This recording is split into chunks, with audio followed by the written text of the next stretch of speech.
in early 2025, in what many are calling the most important archaeological breakthrough of the 21st century, a team of Italian and Scottish researchers has unveiled a discovery that could rewrite everything we thought we knew about ancient Egypt. Using a groundbreaking fusion of radar imaging and seismic analysis, scientists have revealed the existence of a vast subterranean complex, an entire underground city hidden directly beneath the pyramids themselves. The revelation came after a months-long research expedition led by Corrado Malanga from the University of Pisa and Filippo Biondi from the University of Strathclyde. Their secret weapon was a cutting-edge technology known as synthetic aperture radar, or SAR. Mounted on satellites orbiting more than 400 miles above Earth, SAR sends radar pulses deep into the ground, capturing echoes and seismic vibrations that bounce off buried structures. When those radar signatures are processed and transformed into images, the results are astonishing. The scans revealed something no one expected. Beneath the Khafra pyramid, the second largest on the Giza plateau, lay a sprawling network of tunnels, vertical shafts, multi-tiered platforms, and massive chambers. Not just random voids or anomalies, but a system of intelligently engineered spaces, stretching more than 6,500 feet in length and descending over 2,100 feet below the desert floor. To put that in perspective, the structure beneath the pyramid plunges nearly 5 times deeper into the earth than the pyramid rises into the sky. In total height, from the base of the subterranean pillars to the pyramid's apex, it exceeds even the towering Burj Khalifa in Dubai. The images, when magnified, depict 8 colossal vertical shafts, cylinder-shaped columns, each encircled by what appears to be spiral staircases or rampways. These shafts lead downward to 2 enormous cubic enclosures, each measuring roughly about 260 feet on all sides. These chambers, positioned with eerie symmetry beneath the pyramid, are connected via an intricate web of horizontal passageways. 5 additional multi-leveled structures were also detected, linked together by geometric corridors, giving the impression not of scattered ruins, but of a deliberate and massive architectural project buried in total secrecy. But the story doesn't stop there. Further SAR data revealed a scattering of additional formations sprawling beyond the pyramid's base, dozens, possibly hundreds of stone outlines that could represent buildings, halls, or unknown archaeological remains. Some of these formations stretch out in orderly grids, while others appear to follow the natural flow of the ancient bedrock. Together, they suggest the presence of a full-scale urban complex hidden beneath the Giza plateau, a buried city possibly untouched for thousands of years. To verify their findings, the team cross-referenced SAR readings from 2 independent satellites. Malanga explained that if a signal shows up in only one satellite scan, it's dismissed as noise. However, in this case, the structures appeared identically in both scans. The data was clean, consistent, and simply impossible to ignore. Unlike older methods such as ground-penetrating radar, which can struggle beyond a few meters of depth, SAR, when enhanced with seismic calibration, can probe far deeper into the Earth's crust. Using tiny natural tremors in the Earth itself, the system mapped reflections from solid stone, voids, and metal-rich surfaces at unprecedented resolution. The result is a stunning 3-dimensional image of what lies beneath the sand. One of the most striking discoveries came not directly beneath the pyramid, but under the nearby tomb of Osiris. At a depth of over 600 feet, radar images revealed a sealed chamber and what appears to be a massive sarcophagus, still untouched and surrounded by naturally flowing underground water. The chamber, positioned deep beneath known tomb levels, appears completely isolated, but its purpose remains unknown. Nicole Ciccolo, the project's lead spokesperson, called it a leap forward in both science and history. According to Chikolo, the team's imaging process also accurately reproduced known underground levels of Osiris's tomb, down to the staircase patterns and burial niches, proving the system's reliability before it unveiled anything new. But if this subterranean labyrinth truly exists, deeper, vaster, and older than the pyramid that sits atop it, then the question is no longer just what was found. It's who built it and why. One theory, bold yet gaining traction, suggests that this underground complex was not merely ceremonial or funerary, but functional, designed with one singular purpose: survival. Not from earthly threats, but from something far more apocalyptic. According to Corrado Malanga, the lead Italian researcher, the depth and engineering of the site, descending more than 2,100 feet below the surface, strongly suggest a protective intent. No known structures from the ancient world ever reached such depths, nor did they require it. Theorists have long referenced obscure ancient Egyptian texts that speak of two ominous events: a great purification and a burning sky. For generations, these phrases were interpreted as metaphors and poetic allusions to spiritual transformation or divine wrath. But recent discoveries are prompting a different interpretation. The Great Purification may in fact refer to a widespread cataclysmic cleansing of the earth, triggered by forces beyond human control. The burning sky then could describe a literal phenomenon: the fiery descent of a comet, a solar flare, or some kind of atmospheric ignition that turned day into searing light and chaos.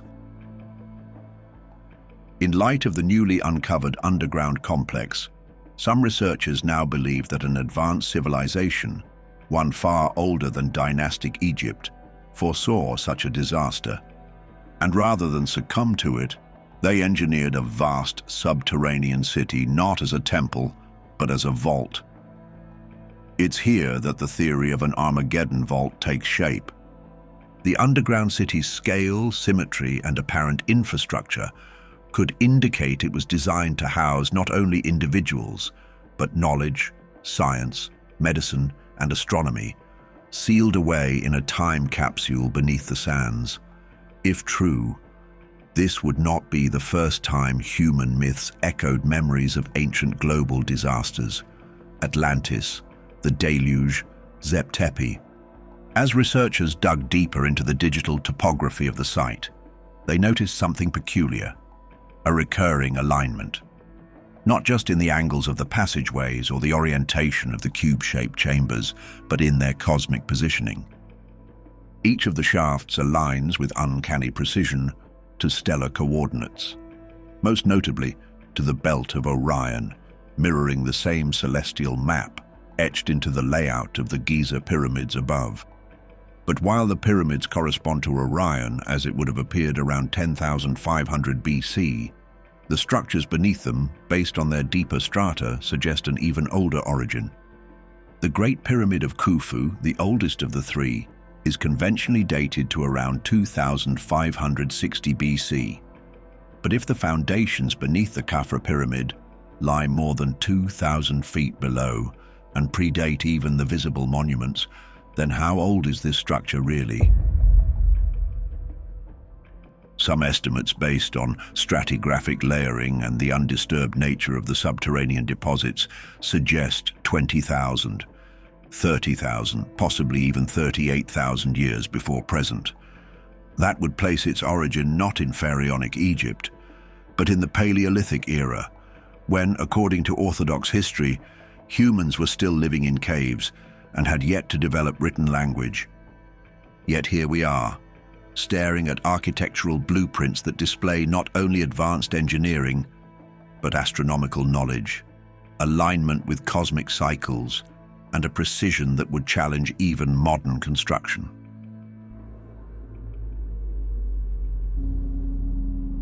While the world was still trying to understand the shocking news about a huge underground city beneath the Giza plateau, Another discovery quietly surprised everyone. A team of scientists from Russia's ITMO University and Germany's Laserzentrum Hanover decided to test something unusual. They projected electromagnetic waves, the same kind of energy used in radios, microwaves, and even cell phones, at the Great Pyramid, and carefully studied how the structure responded. What they found was nothing short of incredible. The pyramid didn't just absorb the waves like most buildings would. Instead, it gathered the energy, focused it, and sent it into very specific parts inside the pyramid. Three key areas seemed to be charging up with energy. 1. The King's Chamber, located near the center of the pyramid. 2. The Queen's Chamber, a little lower inside the structure. 3. The unfinished subterranean chamber, carved deep into the bedrock below the pyramid. Energy from the electromagnetic waves flowed into these rooms and stayed there, almost like water filling up containers. Scientists say this means the pyramid acts like a resonator, a shape or structure that naturally traps and amplifies energy at certain frequencies. That's the same idea behind how guitar strings vibrate or how tuning forks work. But this was happening inside a 4,600-year-old monument. Even more amazing, all three of these chambers line up vertically, from deep underground to the very top of the pyramid. It's like a column of energy moving through the heart of the structure. The researchers compared the pyramid to a giant antenna, the kind we use today to receive and send signals. Except this antenna wasn't made in the 20th century. It was made thousands of years ago by a civilization we thought only had basic tools. This discovery gives new strength to a theory once seen as too strange to be true. Retired aerospace engineer Christopher Dunn has long claimed that the Great Pyramid was never a tomb, but actually a power plant, a machine built to create and possibly send out energy. In his theory, the Queen's Chamber was used as a chemical reaction room. Two substances, probably hydrated zinc and hydrochloric acid, were poured into the chamber through the narrow shafts that run from outside. When these chemicals were mixed, they created hydrogen gas. The gas rose up through the Grand Gallery and filled the King's Chamber, where the granite walls, made of a stone that reacts to pressure and electricity, began to vibrate and focus that energy. The shafts themselves aren't random. Scientists now say the northern shaft from the King's Chamber looks very much like a waveguide, the kind of tube used today to move microwave energy in modern machines. And it doesn't stop there. The pyramid doesn't just collect energy inside, it seems to send it down as well. Tests showed that the base of the pyramid, made of limestone, helps spread that energy through the ground. It's like the pyramid is wired into the earth itself. In today's world, we place antennas high up on mountains, towers, or buildings so they can catch signals and send them over long distances. But in ancient Egypt, it seems the pyramid worked differently. Its point didn't send energy into the sky. Instead, the whole pyramid may have been designed to pull energy in, focus it, and possibly send it downward into the earth, or maybe even into something hidden below. Think of it this way. While our antennas reach upward, the Great Pyramid may have been reaching inward, a different kind of technology based on principles we're only just starting to rediscover. And what makes this even more fascinating is what lies directly below all of this. Right beneath the chambers where energy gathers is the newly discovered underground city. Spiral shafts, massive cube-shaped rooms, deep corridors buried for thousands of years. It's impossible to ignore the connection. From everything you've seen so far, it's becoming clear that the pyramids are not what we were taught in school. We were told they were royal tombs, grand monuments built only for kings and pharaohs, symbols of their power and passage to the afterlife. But is this really true? In the ancient site of Tombos, located in what is now northern Sudan, scientists found something completely unexpected inside the remains of pyramid tombs. Buried alongside high-status individuals, people we might assume were nobles or royal officials, were skeletons of individuals who had clearly lived very different lives. These people were not wealthy rulers or members of the elite. Their bones told a different story. They belonged to laborers, workers, people who had spent their lives doing hard physical tasks. The scientists working from Leiden University and several US institutions carefully studied the muscle markings on the bones. These tiny details, where muscles, tendons, and ligaments once attached, reveal how physically active a person was during their life. Some of the individuals had bones that showed almost no signs of strain, which matched what we expect from nobles who lived in comfort. But others had strong, worn-down features on their bones, clear signs of intense physical labor. These were people who had worked hard every day. But what were they doing buried in pyramid tombs? That's the big question. Until now, the popular idea was that pyramid tombs were strictly reserved for royalty or the ultra-elite. But this discovery suggests something more complex. These low-status individuals might have been servants, staff, or loyal workers who were buried alongside their masters, not as a punishment or sacrifice, but maybe as part of a belief that they would continue to serve them in the afterlife. It's also possible they were honored in death for their service in life. Some tombs at Tombos even contained both luxury items and signs of modest living, like pottery, tools, and large jars. It's a mix that doesn't fit neatly into the idea of royal-only burials. And to be clear, this wasn't just a one-off case. The team found multiple skeletons like this, spread across several burial sites. The largest pyramid belonged to a pharaoh named Siamun, but nearby, within the same complex, were people whose lives were clearly very different from his. This tells us something big. The society that built these pyramids may have had a more layered and complex view of death and honor than we've ever imagined. Even more intriguing is the idea that some of these burial shafts led to deep underground chambers, some as deep as 23 feet, showing once again that what we see on the surface is only a small part of the full story. The next question about the pyramids that people have been trying to answer for decades is how a civilization over 4,000 years ago managed to move such incredibly heavy stone blocks. Each block in the Great Pyramid weighs between 2.5 and 70 tons. And yet, millions of these blocks were precisely placed, stacked, and aligned to form structures that have withstood earthquakes, storms, and time itself. For generations, historians, engineers, and dreamers alike have debated how. Was it brute manpower, ingenious ramp systems, or something else entirely? In early 2024, a breakthrough gave us the most concrete clue yet. Scientists using satellite radar technology discovered something remarkable hidden beneath the Egyptian desert. A long-lost branch of the Nile River, named Ahramat, meaning pyramids in Arabic. This ancient river once flowed for nearly 40 miles right beside the very sites where 31 pyramids still stand today, including the Great Pyramid of Giza. Buried under sand and farmland for thousands of years, this river branch had completely disappeared from modern maps. But using radar that could penetrate deep below the surface, a team of researchers led by Dr. Eamon Gonim of the University of North Carolina, Wilmington managed to recreate its course.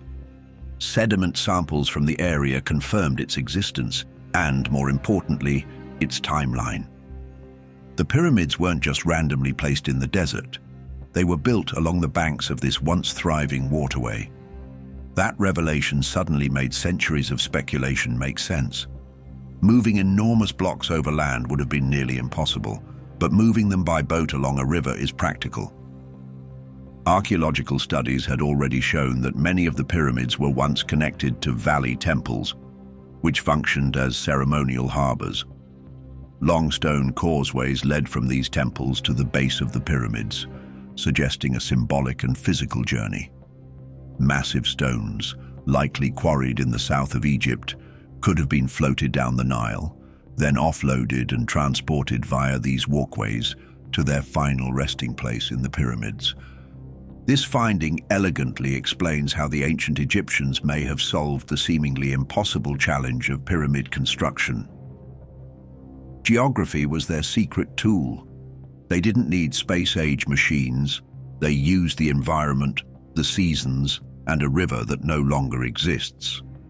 However, just as one mystery seems to be solved, another opens up by the recent discovery of what appears to be a massive underground city beneath the Giza plateau, complicating everything once again. But none of this makes sense. Not the tunnels, the energy, the hidden chambers, unless we re-examine the structure at the heart of it all. The Great Pyramid isn't just part of the mystery, it may be the key. The stories about the Great Pyramid of Giza have been an ongoing topic of discussion for years, and numerous theories have been proposed about its construction, purpose, and the technology used by the ancients. From astronomical alignments and mystical powers to its quite doubtful use as a tomb for pharaohs, the questions surrounding the pyramid remain.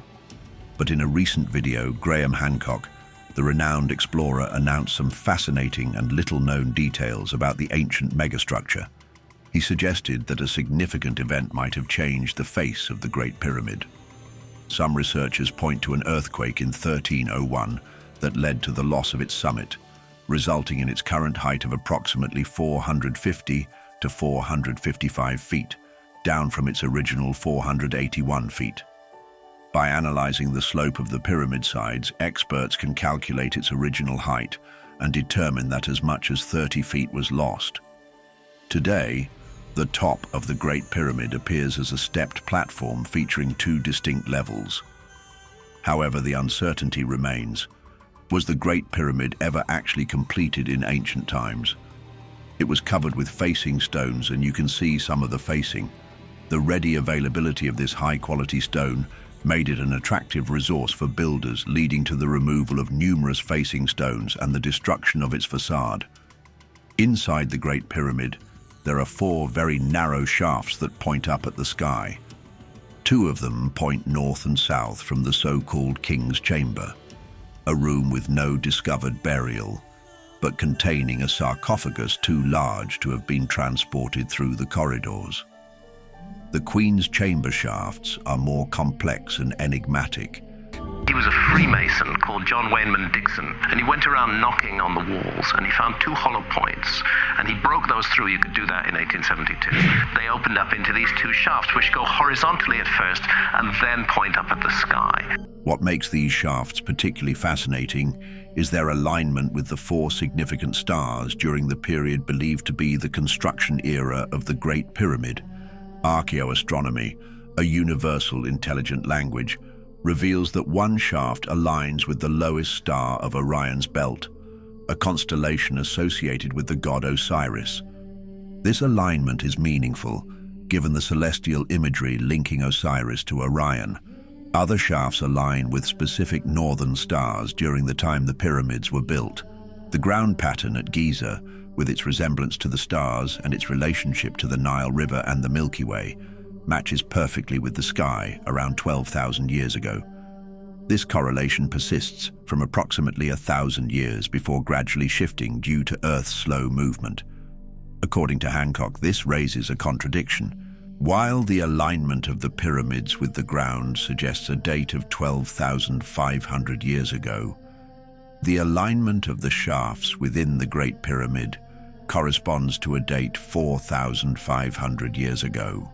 This inconsistency could imply that the shafts were carved at a different time, or perhaps offer clues to a more complex history. I think the site was sacred more than 12,000 years ago. I think ground platforms were created. It's important to remember the Great Pyramid is already built around a natural hill. It's worth noting that the Great Pyramid is constructed around a natural hill, with the first 30 feet consisting of natural mound, a significant feature in ancient Egyptian traditions regarding the primeval mound. It's worth noting that the Great Pyramid is constructed around a natural hill, with the first 30 feet consisting of natural mound, a significant feature in ancient Egyptians' traditions regarding the primeval mound. The Great Pyramid's acoustics have also stirred curiosity and intrigued, prompting experimentation. One such trial involved an opera singer performing within the king's chamber, whose voice astonishingly reached even the subterranean chambers.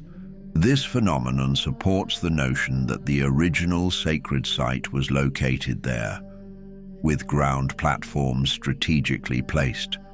So the ancient Egyptians completed the construction, brilliantly immortalizing a place of immense importance to them. I think the vast majority of the Great Pyramids as we see them today were the work of the ancient Egyptians. Okay. The use of the pyramids, particularly the Great Pyramid of Giza, has been another subject of intense speculation and debate. The daily ritual use of the pyramids remains a mystery, and no concrete evidence supports any one specific theory. The pyramid was sealed. It was a sealed monument, so in roughly 900 AD, the Caliph al-Ma'mun, who was running Egypt at the time, wanted to get inside the Great Pyramid. This is 400 years before the earthquake. The facing stones are still in place. He could not find the true entrance to the Great Pyramid. So he knew that other pyramids, like the Pyramid of Unas, had their entrance in the north face. Unable to locate this entrance, he resorted to hacking away at the north face of the pyramid, an effort that led to what is now known as Ma'mun's Hole. The story goes on to describe that during the process of breaking through the north face, a falling block was heard within a hollow space, indicating a passageway or chamber.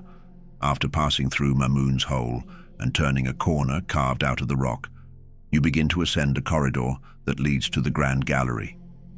This gallery is a majestic structure and an impressive feature of the site. Researchers found the original entrance to the Great Pyramid this way. Although the true original entrance is now open, it's not utilized by tourists visiting the pyramid. Nowadays, experts still cannot be explicit in the statement who built the ancient monument, and also what secrets it hides. The question of who is the builder of the pyramids is one of those who torment thousands of archaeologists, historians, and fanatics. From today's point of view, most Egyptologists believe that the Sphinx was built on the order of Khafra. He is the fourth pharaoh of the fourth dynasty, son of Khufu, as it's considered that Khafra ordered his face to be carved, or his brother's, instead of the lion's head of the Sphinx. The face of the Sphinx reveals the features of Pharaoh Khafra. And on this occasion, in April 1991, an interesting article appeared in National Geographic, a year later in Cambridge Archaeological Journal. The author, Mark Lenner from the Research Institute of the East at University of Chicago, wants to prove for sure that this is the face of the pharaoh and creates an interesting computer simulation. Before we continue, don't forget to subscribe to our channel. Press the bell so you don't miss the new videos every single week. In the beginning, we put together a network model on the screen of the computer and turned the photos into 2.6 million surface points to be able to cover the skeleton with skin. We reconstructed pictures of the Sphinx as it may have looked 1,000 years ago. To restore the face, I tested pictures of other pharaohs and sphinxes on our model.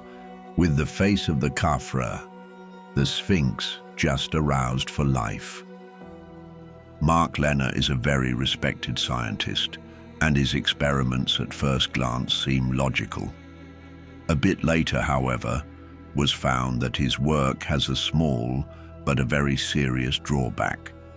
However, thanks to him, it is known that the head of the Sphinx is quite small compared to the body, and this by itself is proof that the head was changed millennia ago and probably more than once. The interesting point is that the noted discrepancy does not occur in other sphinxes in Egypt, only on this one. Their proportions are harmonious. The official version that Khafra ordered, it is known to all, but is there any evidence of this?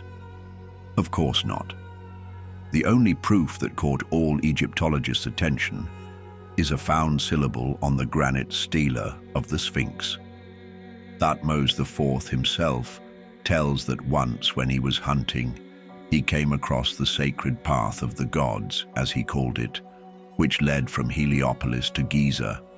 He got tired, laid in the shadow of the Sphinx in a place which, according to him, was called a wonderful area of the first era.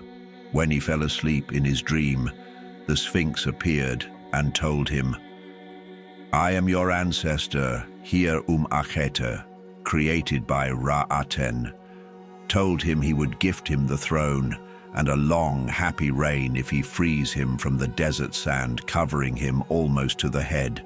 Thutmose IV follows the instructions, releases the Sphinx, and rides on the throne. Also, in all inscriptions of Egyptian dynasties throughout the era, pharaohs' names are always circled in ellipses called cartouche. Isn't it strange that the name of such a powerful ruler is carved on a granite without cartouche? Even if it happened, this means that no one has noticed this mistake for thousands of years, which is impossible. The conclusion that researchers reach is that here, it was never about the name of any ruler. Whether the Sphinx dates from the period 7000 to 5000 BC or much older and was built by the ancient Atlantean civilization, one thing has not changed over the millennia: his face and eyes. Eyes always look to the east. Okay, but what does this mean? The lion's body is located on the west-east axis of Giza at 30-degree latitude. The Sphinx gaze is directed exactly in the direction of the sunrise in the spring, just when the day and night are equal, meaning the spring equinox. It seems as if the Sphinx is far more special than the definitions it is given by the official scientific communities. We have known from the Sumerian about the great importance of the 30-degree latitude. After the flood, the kingdom came from heaven to earth. The kingdom was in Eridu. Eridu was also located right next to the 30-degree latitude, as well as the spiritual center of Heliopolis, the holy city of Indian culture, Harappa, in the city of Lhasa, Tibet. Even to this day, the sacred center is located at 30 degrees latitude. On February 16, 1932, archaeologists discovered the tomb of Tutankhamun, also known as King Tut, who hasn't been touched for more than 3,000 years. Up until 1930, many discoveries were made, but probably the most amazing one is what happened in 1935, when a massive project in Giza has been completed and its findings shock everyone. One of the main people in the project, Hamilton Wright, shares, "We discovered underground tunnels used by the ancient Egyptians dating from 5,000 years BC. They are a path that leads right between the second pyramid of the Sphinx. From these underground tunnels, we found a series of shafts and crevices leading to more than 125 feet down, with huge holes and ancillary smaller rooms." Exactly right. And his team discovered some kind of underground city under the plateau of Giza. And for the rest of the year, articles and stories appeared in academic journals, which showed new details, buildings, walls, rooms, and corridors. Photos were taken and shown to selected experts who were, as expected, extremely impressed. Not every day you have the chance to see what is under the Giza plateau. And then, one day, however, without warning, history disappears and everything is covered. The Egyptian government and local Egyptologists almost close the case and direct the main attention of all foreign archaeologists to the Egyptian tombs and treasures. But the question remains, why do you suddenly decide to ignore a discovery of this caliber, literally a mini-city below Giza? The answer comes from historian Jerry Cannon, author of the book, the secrets of Giza Plateau and the location of the second Sphinx revealed. "No one knows what's up there," says Cannon, "and if they find out, they will throw all their books away and the whole history through the window." Of course, we can't help but wonder, what is it that's hidden under the Sphinx, that it has the power to change all of humanity? But perhaps on the other hand, comes the fear that we all know so far is one big lie. Neither Hamilton Wright nor Cannon is the first to mention the secrets under the Sphinx. In the 5th century BC, the Greek philosopher Herodotus wrote his historical short stories and told about his journey to Egypt, where he claims to have been shown the legendary labyrinth of Egypt. What we know about the labyrinth in question is that it is a hidden underground complex that contains the notes of all lost knowledge of ancients before the Great Flood, ancient Atlanteans, for example. And during his journey, Herodotus tells, "There I saw 12 palaces that were connected by terraces. It's hard to believe that they were made by man.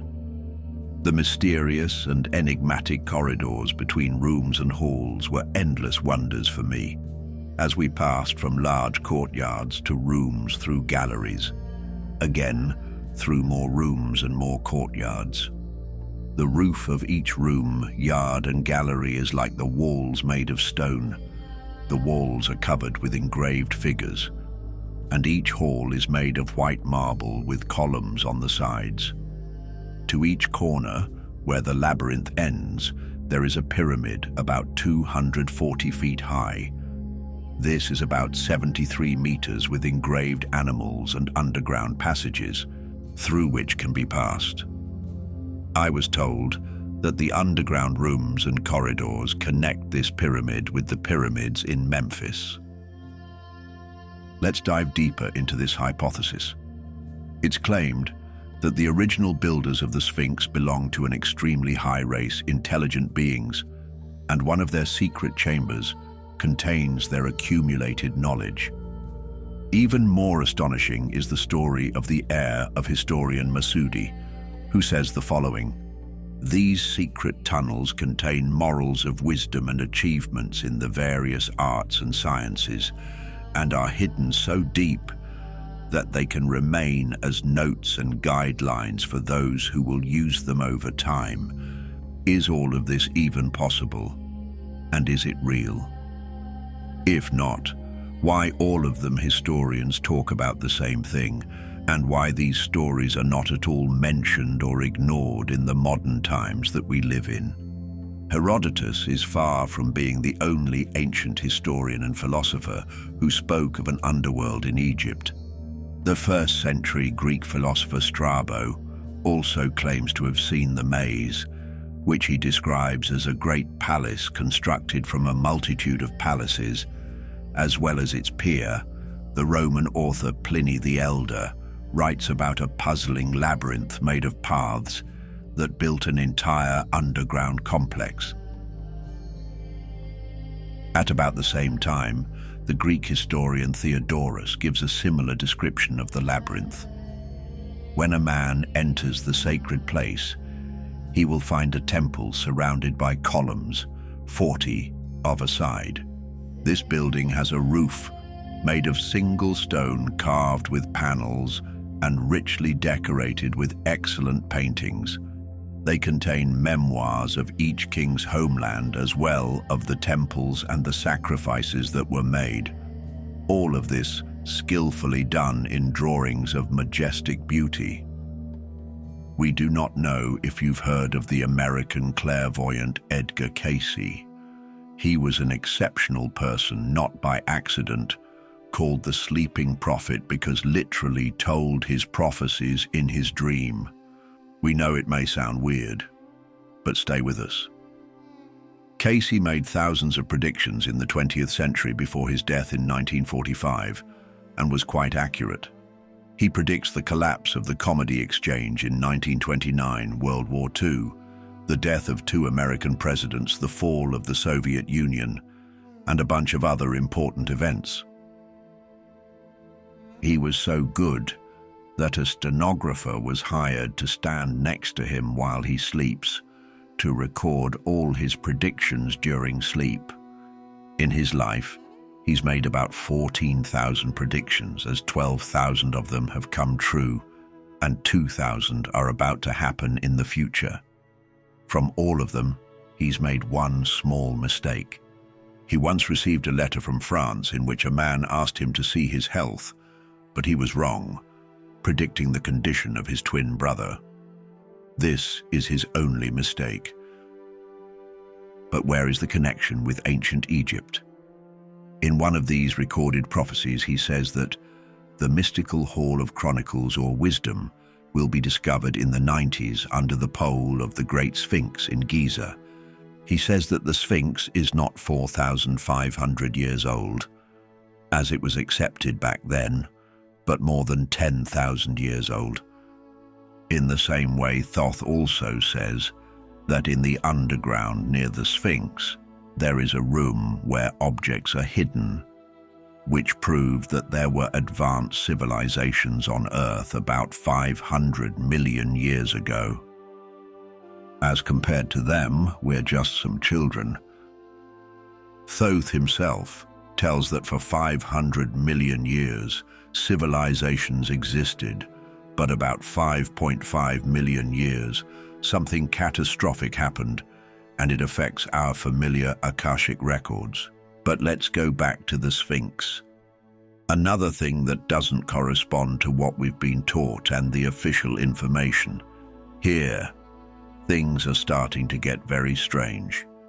And this is the damage to the other structures and monuments for which are supposed to have been built at the same time, carved by sand and wind, which support the thesis that they're about 4,000 years old. But the cracks in the Sphinx look like they were made of water. According to the official science, the Great Pyramid and the Sphinx were built around 4,500 years ago, during the time of Cheops and the Fourth Dynasty. And if you go to the museum in Cairo, they will tell you exactly that. But when this discrepancy was noticed, the Egyptians refused to admit it. And here come the people who dive deeper into this mystery. Between 1991 and 1993, series of studies are made under the direction of Egyptologist John Anthony West and the geologists Robert Schoch. When he learned of all of the controversy, he decided to go see the Sphinx with his own eyes and noticed that indeed the damage of the Sphinx was caused by water. But he also realized that no one wants to hear their opinion, and of course there was a reason. Most Egyptologists profess Islam, and their sacred book is the Quran, as it says that the creation of the world has begun about 6,000 years ago. And because Muslims are extremely devoted of their faith, they wouldn't accept that, for example, something existed 8 or 10,000 years ago, and they will do their best to defend their faith by persuading everyone that before that time was nothing. For example, the pyramids of the First Dynasty, which are older than Saqqara, are closed and strictly guarded by the military so that no one can approach them. Why? Because they're more than 6,000 years old. That is why John West left this community and connected with Robert Schoch. He makes a computer analysis and turns out that the Sphinx really has eroded areas caused by water. The computer also calculates that in order to have such cracks, the Sphinx had to be subjected to rainfall for thousands of years, 24 hours a day. How does this sound? Absolutely impossible. This means they calculated that the Sphinx is at least 10 to 15,000 years old. After many disputes, the mass of scientists agree. The official data is that the most ancient civilization is the Sumerian, existed about 3,800 years BC, and that before them existed nothing but savages all over the planet. But this discovery changes everything. The results of their research are shown to the whole world in a 1-hour documentary entitled The Mystery of the Sphinx, which in prime time was watched by more than 30 million people. Surprisingly, the film announces that these studies reveal a series of mysteries, tunnels, and rooms just below the Sphinx. Is this the mystical hole that Casey predicted? Before the answers to these questions are found, the Egyptian authorities, led by Dr. Zahi Hawass, intervene and stop the project completely. West and Schoch are forced to leave and are banned, and Dr. Hawass defines their findings as American hallucinations. In 1995, thinking the wave had passed, West and Schoch submit a new application to continue research. But they were directly denied, or as West says a little later in front of the New York Times, Zahi Hawass practically blocked us. But then something even more curious happened. In 1996, House gets a new project, and to everyone's surprise, he approves it, bearing in mind that several years ago he had put bonds. Egyptian authorities want to check Sphinx research. However, after a company quite kindly offers and gives $10 million to this project, then a short video comes out, of course, in the center of events, and in the spotlight is not just anyone, but Zahi Hawass. His earlier conclusions about American fantasies and hallucinations are gone, and the video shows how he enters one of the underground tunnels through a hole in the Sphinx. And when he's inside, he shares the following. Even Indiana Jones didn't dream of being here, can you imagine? We are already inside the Sphinx, exactly in this tunnel. It hasn't been opened before. So far, no one knows what's inside, but we will open it for the first time. Of course, the video ends with the most interesting part, and again, the questions remain more than the answers. Why did Dr. Hawass do that, and took advantage of West's discoveries first, and then introduced him as the discoverer and the first to open this entrance? What Egyptologists and Egyptian government are hiding about the mysteries in their own country? Egyptian archaeologist Radwan Ash-Sharma believes that there is a female couple under the Sphinx, and it's hidden under a layer of sand. The Great Sphinx is often called the father of fear. According to him, if there is a father of fear, then there should be a mother too. In his reasoning, Ash-Sharma relies on the way of thinking of ancient Egyptians, who quickly followed the principle of symmetry. In his eyes, the lonely figure of the Sphinx looks rather strange. The place where, according to the scientists, the second sculpture should be located rises a few meters over the Sphinx. It is logical to assume that the statue is just hidden from our eyes under the sand, says Ash-Sharma. The archaeologist presents few arguments to support his theory.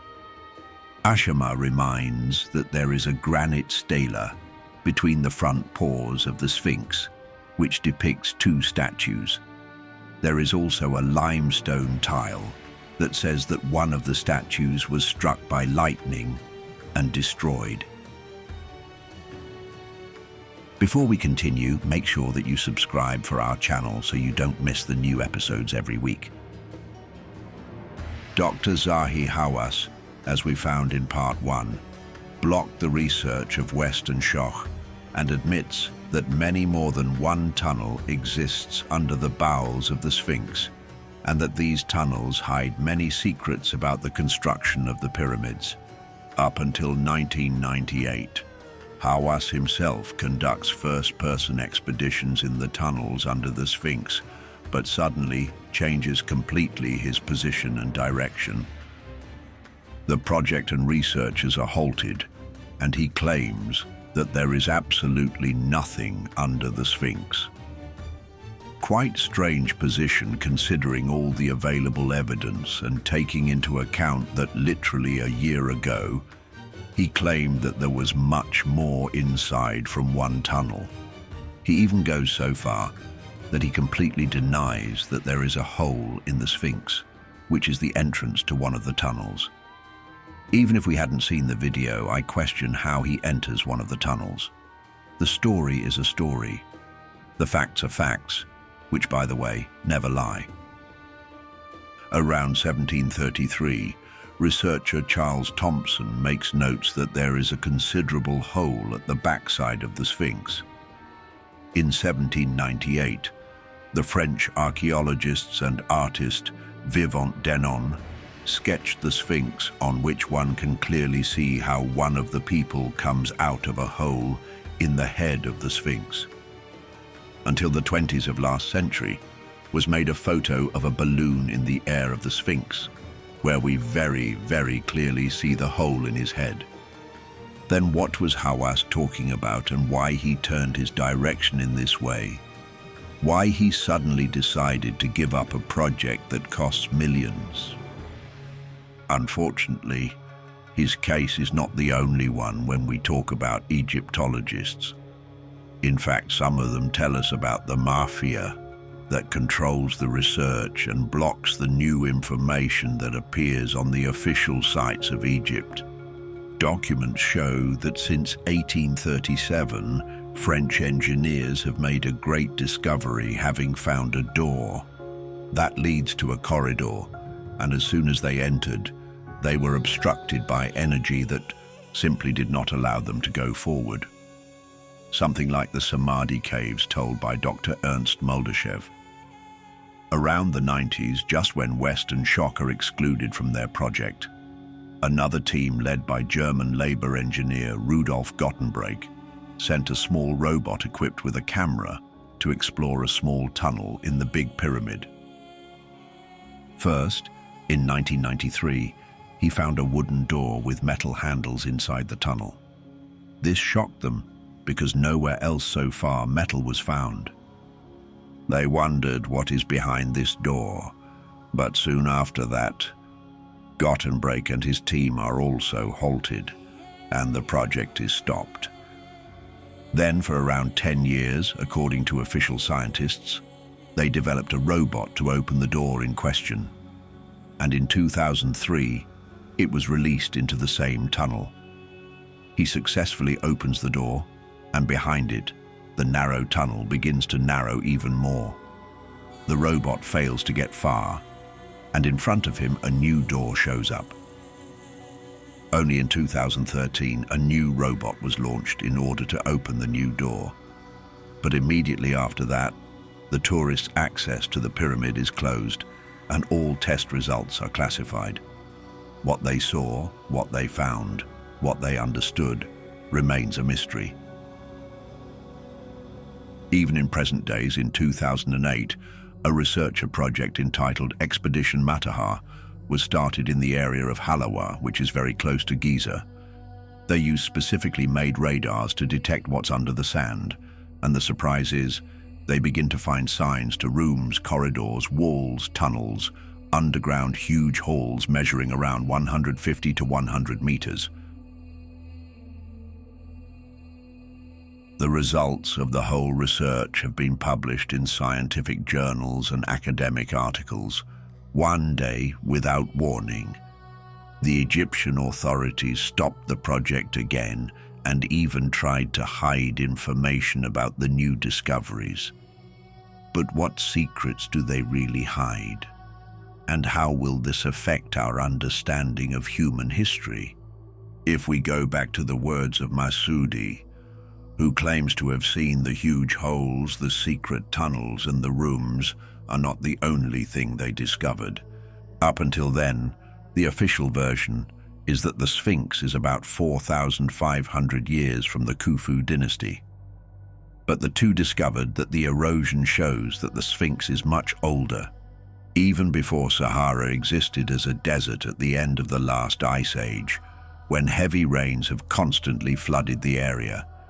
It is concluded that the Sphinx is at least 10,000 years old, and this exactly coincidence with the prediction of the American Edgar Cayce.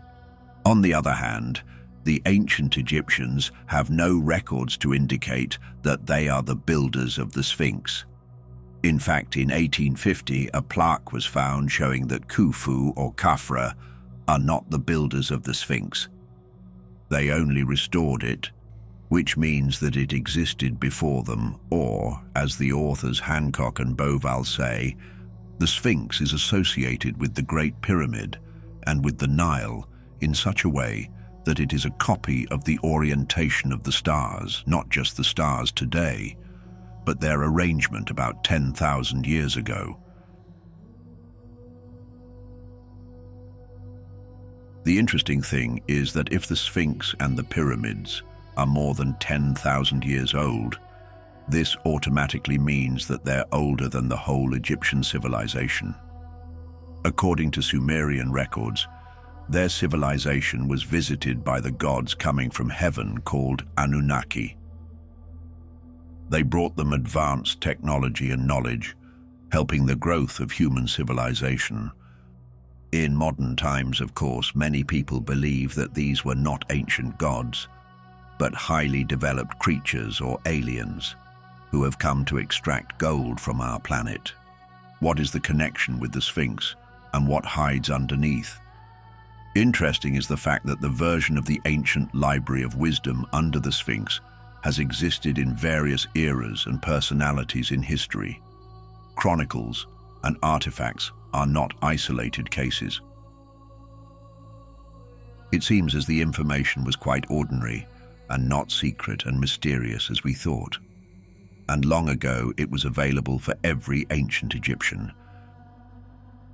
But then, why was it lost? And is it really lost? In one of the ancient Egyptian treatises, on the behalf of the goddess Isis, is reported that the god of wisdom, Thoth, has placed in a secret place sacred books which contain the secret of Osiris, and then made a special spell on this place so that the knowledge remained undiscovered, until heaven gives birth to beings who will be worthy of this gift. Many mystical teachings and magicians from different times have also tried to find the magical explanation of the Sphinx. Here is what says the classic of occultism, Eliphas Levi, in his The History of Magic. Hermes Trismegistus formulates his symbol called the emerald plate. That which is above is from that which is below, and that which is below is from that which is above, working the miracles of one. In other words, one of the principles of the universe we're talking about, and you already know well, as above, so below, as below, so above. The light is Isis, the fire is Osiris or the sun, and they are the mother and father of great Horus, which is a universal substance. Hermes claims that these forces have reached its absolute manifestation at the time the earth was created, and according to many people, the four manifestations of this substance are expressed in the Sphinx. Its wings match the air, its body the ground, female breasts the water, and the lion's paws match the fire. They also say that this is the secret of 3 pyramids guarded by the Sphinx with square bases and triangular faces. Erecting these monuments, Egypt tried to elevate the stairs of Hercules for universal science.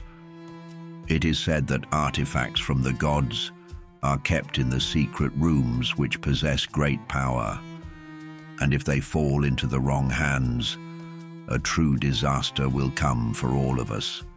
And now, on the other hand, the Sumerian civilization claims in its records that Anunnaki, who arrived from the planet Nibiru, have a refugee on Earth hidden in its bowels. They built huge underground cities, and in order to enter them, you need to go through a tunnel. The entrance is hidden by the sand and what they called Havana, with teeth like a dragon and face like a lion.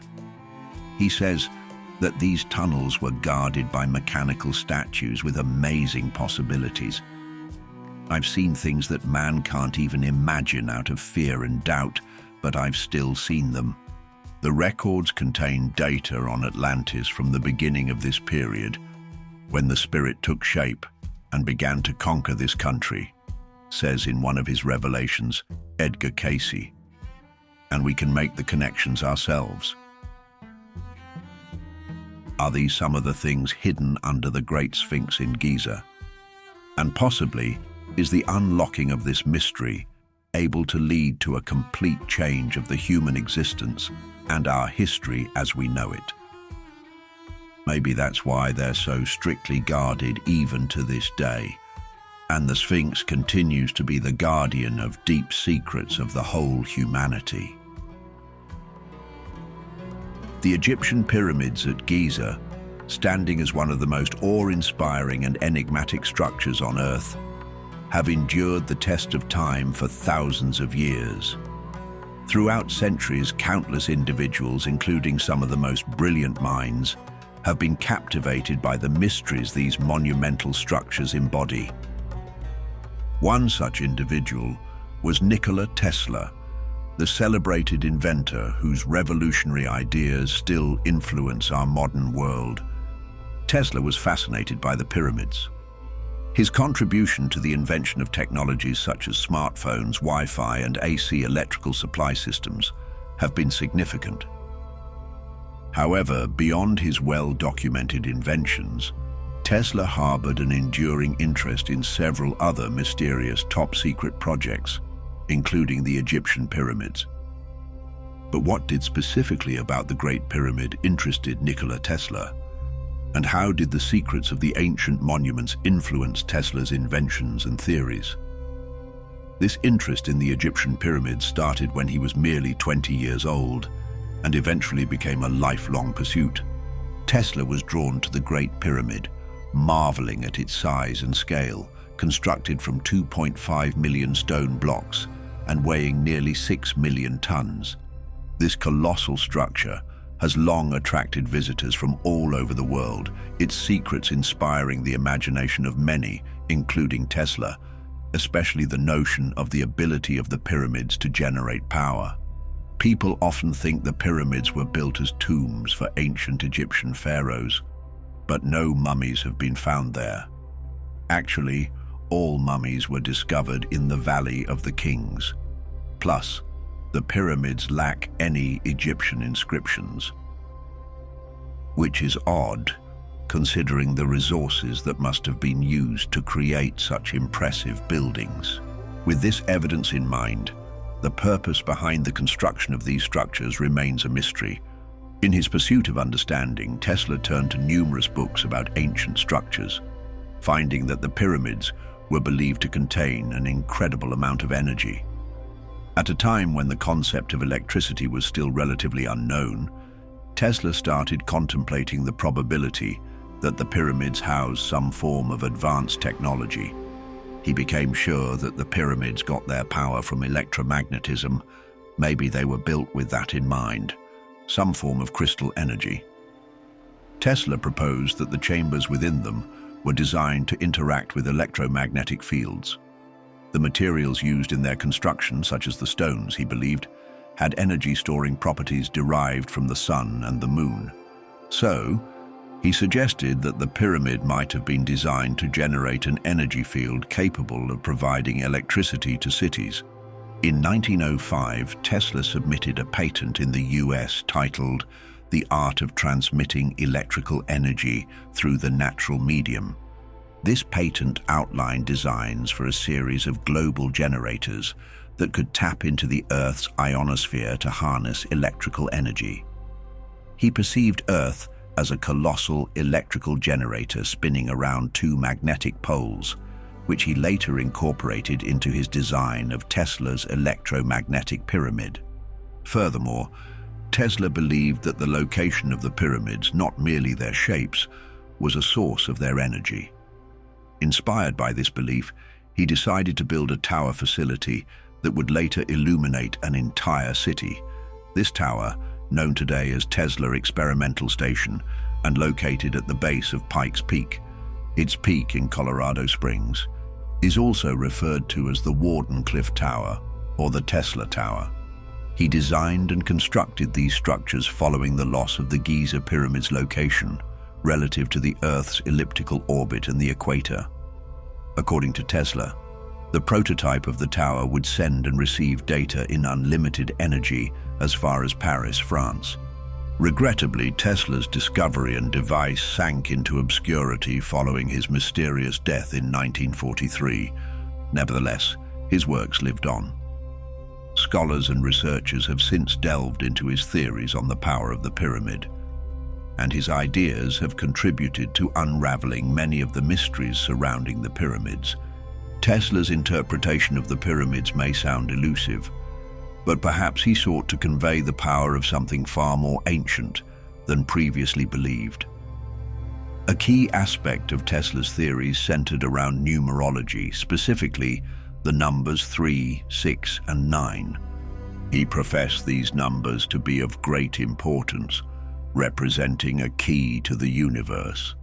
He noticed the recurring patterns of these numbers in natural systems, such as in the formation of galaxies and the process of evolution. If you only knew the magnificence of the 3, 6, and 9, then you would have a key to the universe. His fascination with these numbers was evident in his personal life and work habits. He chose to live in hotter rooms with numbers, divisible by 3. He would drive around the building 3 times before entering it, and he often made decisions in groups of 3. He believed these numbers had a universal mathematical language, and they had significant implications for all life on Earth. Tesla's understanding of the power of the pyramids, coupled with his obsession with the numbers 3, 6, and 9, suggests he was attempting to decipher some hidden truths about the universe with the Great Pyramids as his point of reference. What was he trying to tell us with these numbers? Now, if we look at the Great Pyramid, what is astonishing is the precision with which it was built, constructed from 2.5 million stone blocks and weighing nearly 6 million tons. Not only is the pyramid's base level within a remarkable 3/4 of an inch, but each side of the pyramid, measuring over 755 feet long, is also within 2 inches of the others. Rather than being perfectly flat, each side is subtly concave, a detail only visible from bird's eye view or during the equinoxes when the pyramid casts its shadow. A further source of wonderment lies in the pyramid's astonishing accuracy and alignment with true north, a feat achieved with a mere deviation of 1/15 of a degree. However, the mysteries do not stop there. Interesting calculations show a surprising connection between the pyramid's dimensions and the Earth's size. Multiplying the pyramid's height of 481 feet by 43,200, we get a figure of approximately almost 4 million miles, which deviates by a mere 11 miles from the Earth's actual polar radius. This equates to a staggering 99.7% accuracy. Similarly, when the base perimeter of the pyramid, which measures almost 200 meters, 3,000 feet, is multiplied by the same figure, the resulting 24,734 miles is an astonishingly close approximation of the Earth's equatorial circumference, achieving 99.3% accuracy. Although the Great Pyramid is aligned with the cardinal directions of north, south, east, and west, a slight discrepancy of 3/60ths of the degree error is observable. How did the builders of the pyramid have this precise knowledge of the dimensions of the Earth? It is widely acknowledged that ancient civilizations were particularly intrigued by equinoxes, the twice-yearly moments when the sun's path crosses the equator, causing day and night to be of equal length. The duration of the day and night on an equinox is precisely 43,200 seconds, a figure that seems curiously connected to our calculations above. Engineer Glenn Dash hypothesized that the ancient Egyptians may have used the autumnal equinox as a means of achieving the pyramid's alignment, using a gnomon to cast a shadow during the fall equinox of 2016. Dash traced a smooth curve of shadow points, intercepting 2 points on this curve with a tall piece of string wrapped around the gnomon, created an almost perfect east-west line, which closely matched the slight error found in the pyramid's alignment. This Indian circle method thus offered a possible explanation for the pyramid's precise alignment. However, the mysteries continue to unfold. For example, the Great Pyramid of Giza is positioned at an astronomical latitude of 30 degrees, exactly halfway between the equator and the North Pole. This positioning, combined with an infinitesimal error of just 0.05 degrees in its measurements, hints at an advanced understanding of geodesy in ancient Egypt. Moreover, the pyramid's alignment seems to reflect certain astronomical features. The 3 pyramids at Giza align perfectly with the constellation of Orion. The number 43,200 appears repeatedly in this discussion, not only in relation to the measurements of the Great Pyramid, but also in terms of axial precision of the Earth. This number, which is a multiple of 72, corresponds to the number of years the Earth takes to wobble on its axis. The numbers 72 and 432 also occur in various ancient mythologies and sacred texts, further deepening the mystery. For instance, 72 represents the number of languages spoken at the Tower of Babel, the number of names for God in Jewish Kabbalah, and the number of temples at Angkor Wat. Further, 432 Hz is believed to be an optimal resonance for music, and 430,000 is the number of syllables in the Hindu Rig Veda. These relationships among the pyramid's measurements, the size and motion of the Earth, and various ancient mythologies and spiritual texts are astonishing. But that's not all. There's also the hypothesis that the pyramid was not just a monument or a tomb at all, but a structure for creating and harnessing energy similar to an ancient power plant. In fact, the concept that the Great Pyramid of Giza could have functioned as a giant power plant harnessing geoelectric and geomagnetic forces has been an ongoing discussion among certain theorists. The fundamental idea is that the unique architecture and geographical elements of the pyramid were deliberately designed to create and channel energy. One compelling element of this theory is the strategic use of different types of stone within the pyramid's construction, each with its unique properties. For example, the outer casing stones were made from the white tufa limestone, a specific type of limestone that was transported over 500 miles from quarries in Tura, Egypt. Tufa limestone is known for its insulating properties and does not contain magnesium, thus effectively preventing the conduction of electricity. This limestone acted as an insulator, keeping the energy within the pyramid. The inner chambers and passageways of the pyramid, on the other hand, were constructed using a different type of limestone that contained tiny amounts of crystal and metal. Both these components are capable of conducting electricity. These mixtures of materials allowed for the potential transfer and concentration of energy within the pyramid. This possible evidence has led theorists to draw parallels with the work of the visionary inventor Nikola Tesla, particularly his Wardenclyffe Tower, designed for wireless power transmission. Like the pyramid, Tesla's tower was also built over an aquifer and had a system for channeling positive ions from the Earth to the tower while transmitting negative ions from the tower's antenna into the atmosphere. In Tesla's design, when electricity was sent into the tower, it was supposed to be transmitted to the world through the ionosphere. The same principle could potentially apply to the Great Pyramid if it indeed functioned as a power generator, channeling the Earth's geoelectric and geomagnetic energy and potentially distributing it wirelessly. Obviously, these parallels suggest a potential knowledge of advanced electricity and magnetism concepts by the pyramid builders that we are only beginning to fully appreciate. In 2018, an intriguing study was conducted by researchers from ITMO University in St. Petersburg and the Laserzentrum Hanover in Germany. They utilized a method known as multiple analysis, often applied in the field of nanoparticles, to investigate the electromagnetic response of the Great Pyramid of Giza to radio waves. The researchers built a model of the pyramid and its proportions, which they subjected to wavelengths ranging from 200 to 600 meters, approximately within the scale of the pyramid itself. What they found was the pyramid seemed to concentrate electromagnetic energy in its internal chambers and under its base, creating pockets of higher energy.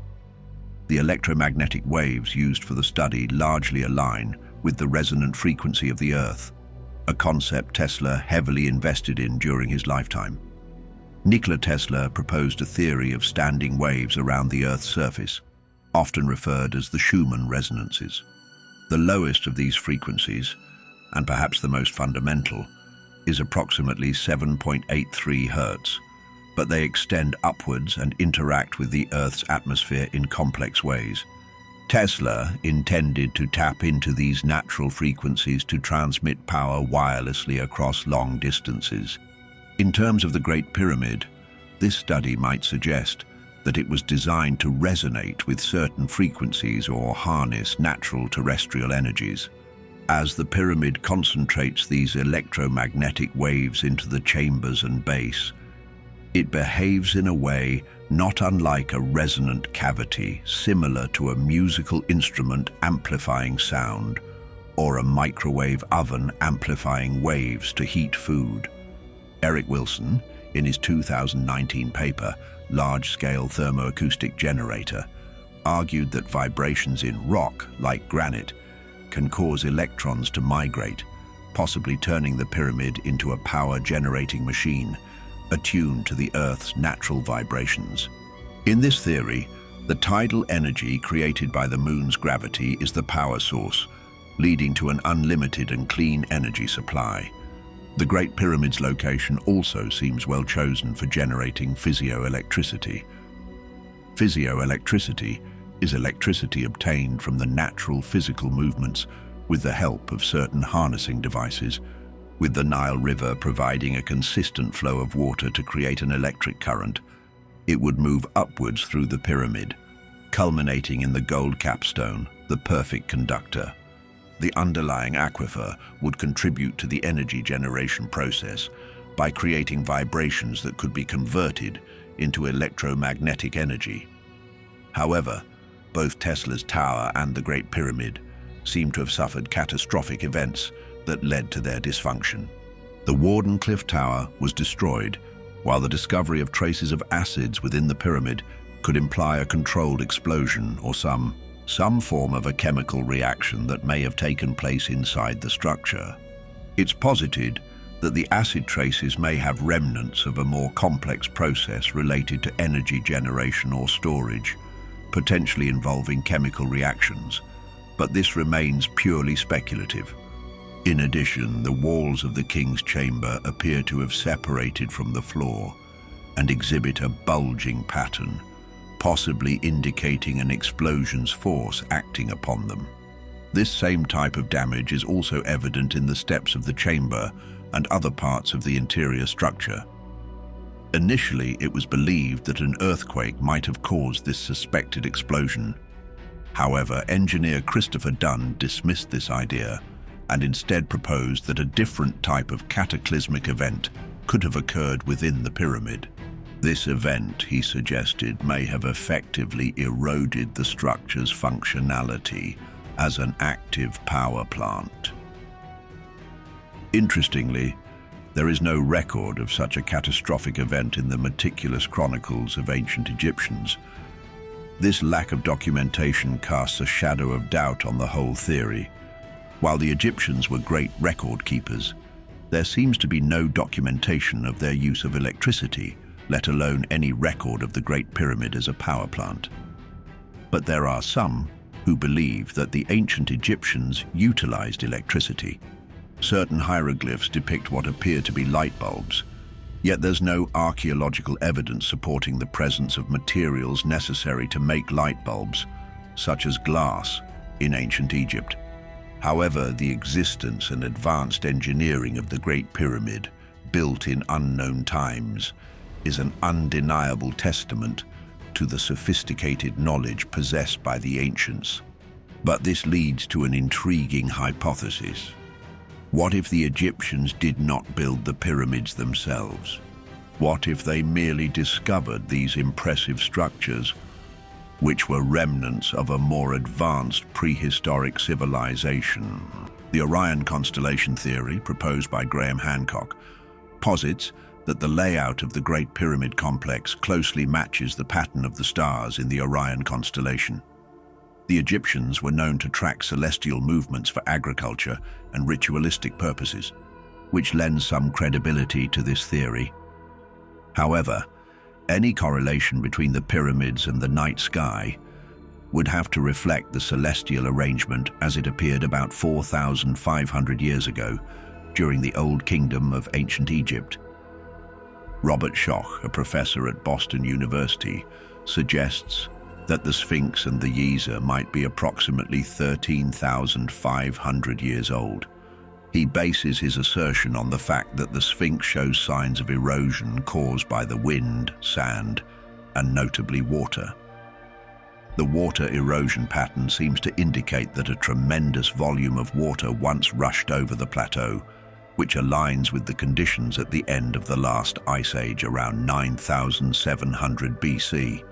If true, this would drastically push back the dates of these monumental structures and hint at the existence of an advanced civilization thousands of years before our current understanding. The potential for an advanced ancient civilization capable of harnessing clean, unlimited energy is fascinating, especially given our present struggle with climate change and renewable energy sources. Nikola Tesla, a visionary inventor from the late 19th and early 20th centuries, sought to harness the Earth's natural electromagnetic field to provide free, renewable energy to everyone. The parallels between Tesla's ideas and the theoretical functionality of the Great Pyramid underscored the relevance and significance of Tesla's work even. Today, if Tesla had succeeded, our reliance on fossil fuels might have been significantly reduced or even eliminated, leading to a cleaner, more sustainable world. However, his work threatened the empires of the industrialists of his time, such as J.P. Morgan, who had vested interest in maintaining the status quo of fossil fuel consumption. Consequently, Tesla's vision was largely quashed, and he died bankrupt. While Tesla's ambitious project of providing free and accessible energy to all never came to fruition, his ideas continue to resonate and inspire.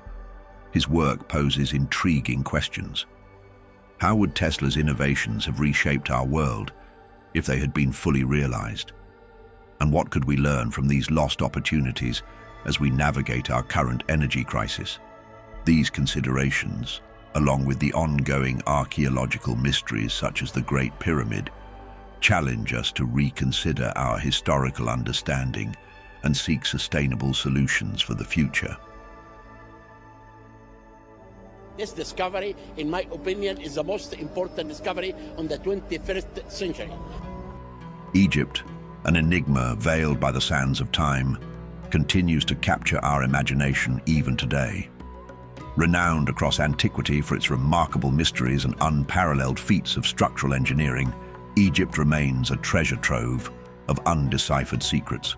Isn't it intriguing how the essence of an ancient Egypt in all its glory is yet largely unknown to us?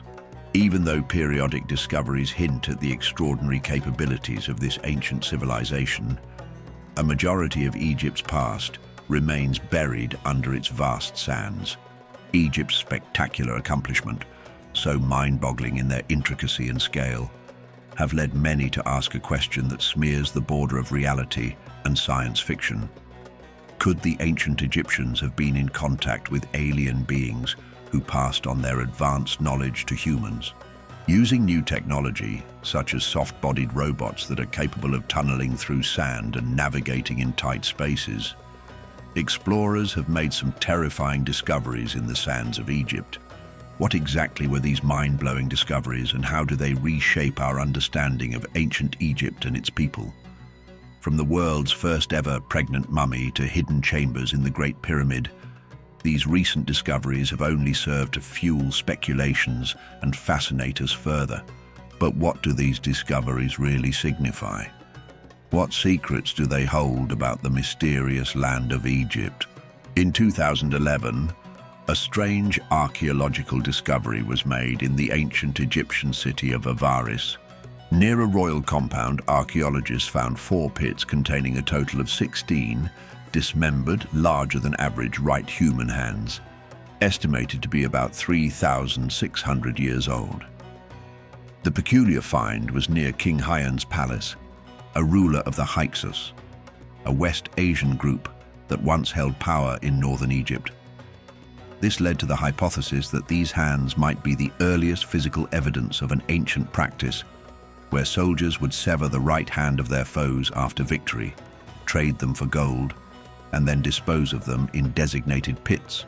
The remarkable archaeological site of Saqqara forms part of an ancient necropolis associated with the Egyptian city of Memphis. The first capital of unified Upper and Lower Egypt, this historical site flourished until around the 7th century AD and contains many intricate royal tombs. A few years ago, archaeologists excavating this site unearthed an amazing collection of ancient relics that had been hidden in the desert sands for over 2,500 years. Among these treasures were many sacrificed sacred animals, 250 intricately painted wooden coffins, and numerous stunning statues. However, the most fascinating discovery was a mysterious papyrus scroll tucked away inside one of the sarcophagi. This scroll, now known as the Waziri Scroll, was initially estimated to be less than 30 feet long. However, after meticulous restoration, it was revealed to be an astonishing 52 feet in length. After more research and translating, it was clear that the amazing papyrus had writings from the famous and mysterious Book of the Dead. This old book contains many spells and clues, funeral spells thought to help the souls of the dead travel the dangerous path to the afterlife, and finally unite them with the gods. But the sands of Saqqara hold more secrets than we can imagine. Situated within the famed Saqqara complex on the Giza plateau is a peculiar ancient structure known as the Headless Pyramid. Despite the region being extensively explored for over 2 centuries, many Egyptologists believe that only about a third of its ancient underground treasures have been unearthed.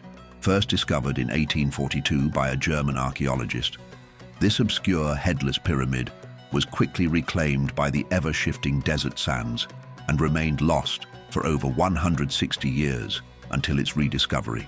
Today, only the base of this vast shrine survives. The site is strewn with the uniquely disfigured remains of numerous colossal structures, which adds to its intrigue. Further adding to the site's mystique is a peculiar dark grey stone box partially buried in the sand.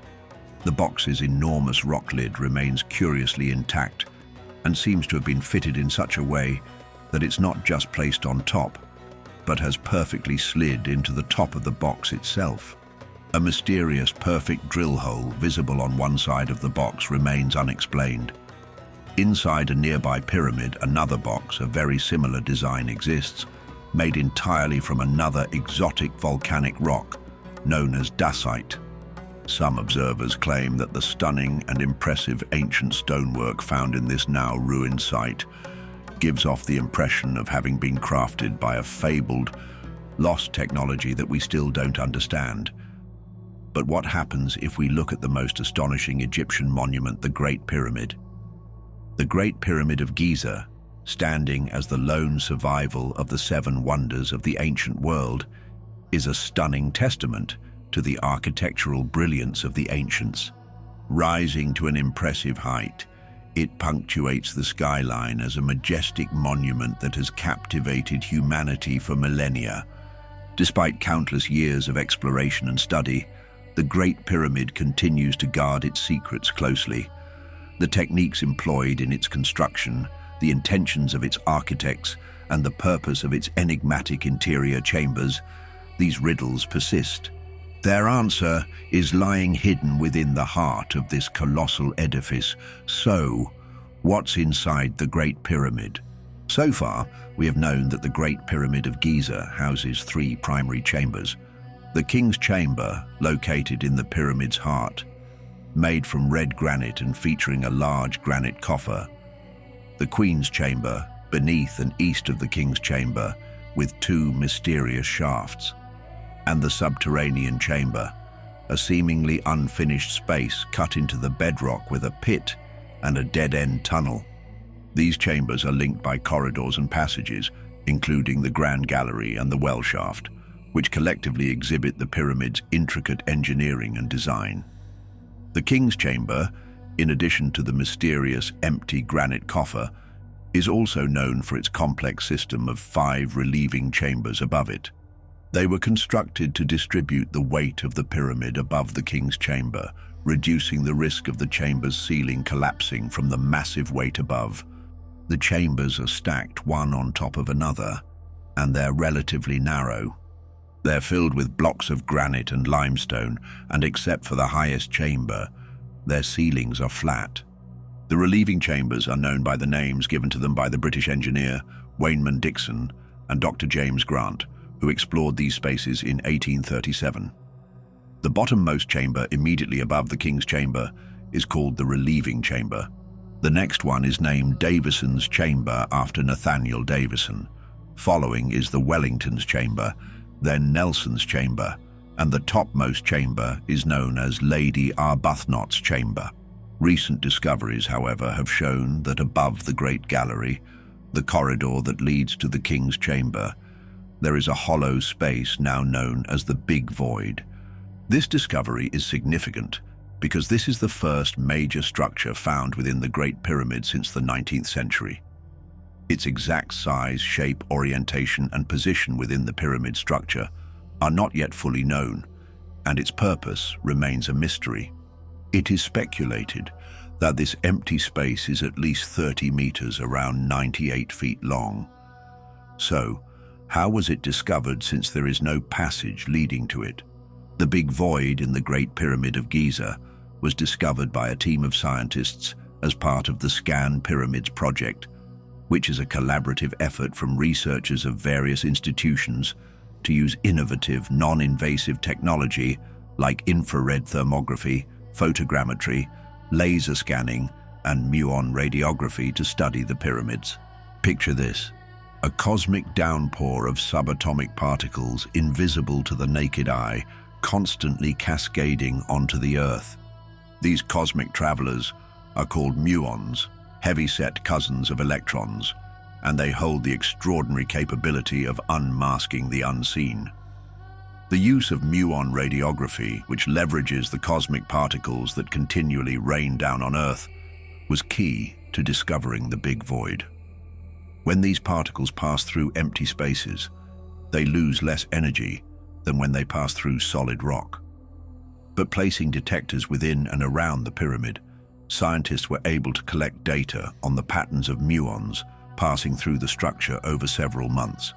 The Egyptian Supreme Council of Antiquities, which announced the discovery, has suggested that this new corridor could be one of the most significant Egyptological finds of the 21st century.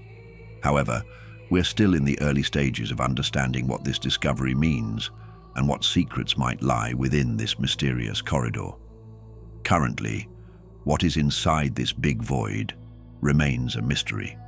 Could it potentially reveal more about the design and purpose of the Great Pyramid and shed new light on the life and beliefs of the ancient civilization that built the pyramid?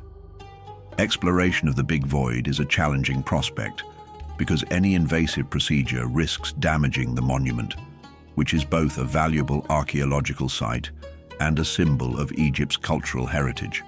Researchers are hoping to use further non-invasive technologies to learn more about this fascinating discovery.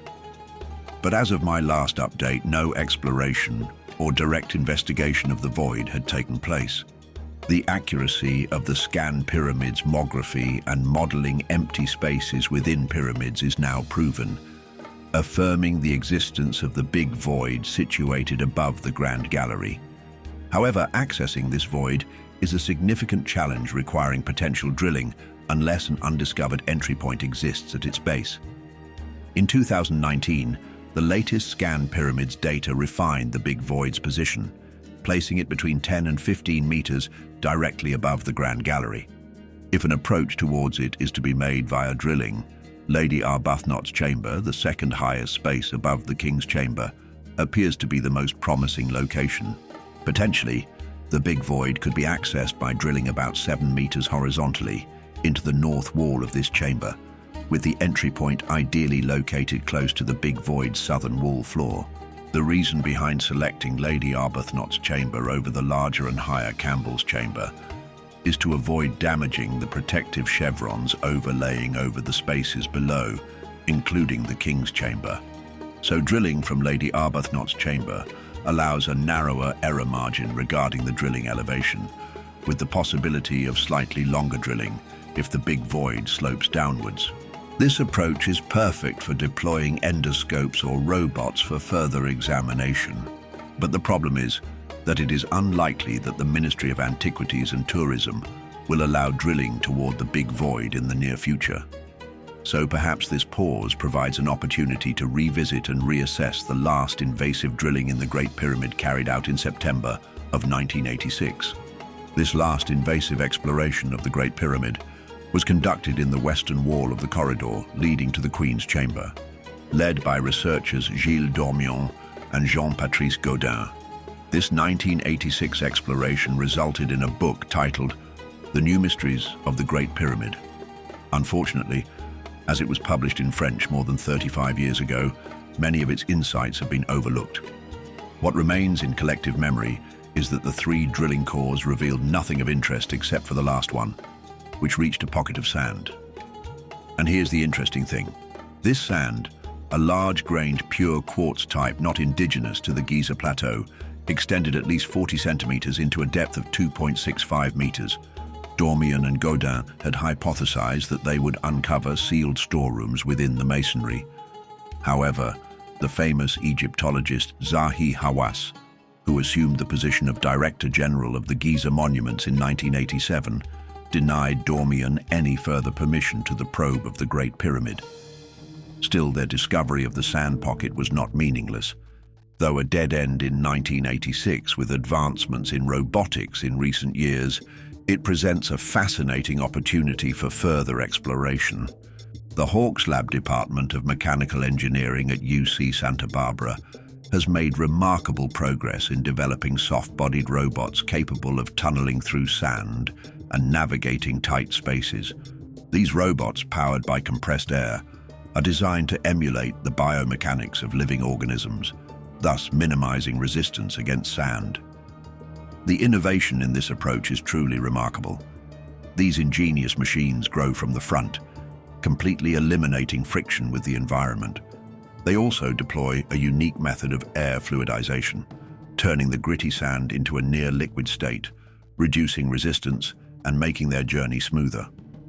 The robot's maneuverability relies on a blend of pull tendons and multiple airstreams, which enables it to navigate vertically and horizontally. A small, wireless camera mounted on the robot's tip and supported by the internal pressurized frame of the robot's body can provide a live feed. So, if paired with a light source, this would allow for comprehensive exploration of a sand-filled cavity within the Great Pyramid. This technology has already demonstrated its worth in archaeology. It was effectively employed to examine small underground shafts in an ancient temple nestled in the Peruvian mountains. But where should this robot be used in the Great Pyramid? While utilizing it in the North Face corridor seems like an obvious choice, the horizontal corridor may be a more feasible starting point, since it does not require any alteration to the pyramid structure.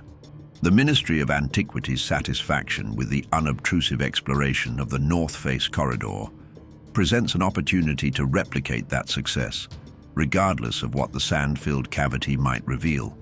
This would be an extraordinary tale for Egypt, rekindling the world's interest in the enduring mysteries of the Great Pyramids. The potential to unearth monumental discoveries about the Great Pyramid is growing with each new piece of information. So, we believe it's high time for Egypt to acknowledge the potential of the Big Void. It's a crucial piece of the puzzle that holds secrets to the construction of one of humanity's greatest ancient wonders. What if there are secret books or information that reveals how the pyramid was built? But the mind-blowing discoveries do not end here. Throughout history, Egypt has held a prominent place as a formidable power, renowned for the creation of some of the most awe-inspiring and grandiose structures in the ancient world. The land is replete with intriguing artifacts and findings that baffle and fascinate us. Yet, a recent discovery in Egypt seems to redefine our understanding of this ancient civilization in an utterly astounding manner. Upon entering the depths of the Great Pyramid of Giza, a team of scientists stumbled upon an astounding discovery. An enormous chamber housing what appeared to be advanced machinery and technology, the likes of which seemed to belong to the realm of science fiction. This finding not only astonished the explorers, but it also challenged the very basis of our historical understanding. Were these relics proof of the existence of a highly advanced civilization? They found a vast chamber never seen before, housing advanced machinery and technology that defies logical explanations. This chamber was adorned with ancient hieroglyphics, initially perceived as random inscriptions, but later understood to be instructions for operating this seemingly science fiction technology. The complexity and advancement of the machinery was so extraordinary they could rival our modern understanding of technology, raising questions about this ancient civilization's capability. Were these relics of an ancient unknown civilization that was helped by advanced aliens, just like the Atlanteans? This mind-bending discovery has introduced an entirely new layer of intrigue to the already captivating tale of ancient Egypt, provoking further exploration and research into the concealed depths of this majestic civilization. Who were these people? What other secrets lie buried beneath the sands? And most importantly, what can we learn from this testament to ancient ingenuity? And what if this chamber leads to the legendary halls of Amenti, described by Thoth in the Emerald Tablets? We can only hope that one day we'll find out. But what is even more astonishing is that many Egyptologists claim that the most sites in ancient Egypt have not yet been discovered. In fact, only less than 1% have been excavated. What about the rest 99%? The magnificence of ancient monuments around the world and the sophistication of their design have consistently defied conventional archaeological explanations. How did our ancestors build these incredible structures without the aid of modern technology? Theories that range from slave labor to extraterrestrial intervention have been proposed, yet none offer a comprehensive answer. Could we be missing a piece of the puzzle that unlocks the mystery of ancient construction techniques? Among these, the hypotheses involving levitation and advanced acoustics are perhaps the most fascinating. Did ancient civilizations possess knowledge that has been lost to time? Could they have used the power of sound to move huge stones?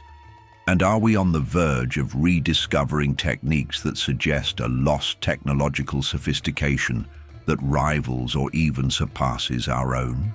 Across the globe, remnants of ancient civilizations stand as monumental testaments to the ingenuity of our ancestors. In Baalbek, Lebanon, the age-old Temple of Jupiter holds 3 gigantic monolithic stones, each weighing an estimated 1,000 tons. Similarly impressive is Pumapunku in Bolivia, where we see carved blocks of stone, each weighing around 100 tons, are dispersed over an expansive plateau. To give a modern-day perspective on the challenge of moving such massive objects, consider the capabilities of our advanced machinery. A contemporary 988 CAT loader, a type of heavy-duty machinery, has the power to lift a boulder weighing up to 22 tons. It might even manage to drag a stone weighing as much as 40 tons across the ground. But if we were faced with moving a boulder weighing 50 tons or more, our modern technology would have to escalate considerably.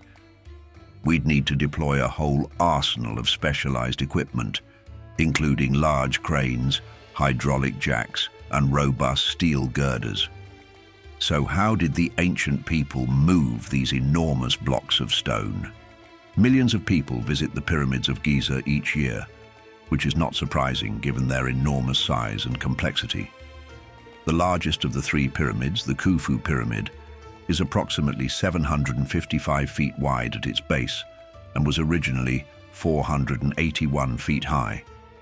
Each of the more than 2 million limestone slabs used to construct the Khufu pyramid weighed approximately 2.5 tons on average, with the heaviest one coming at 80 tons.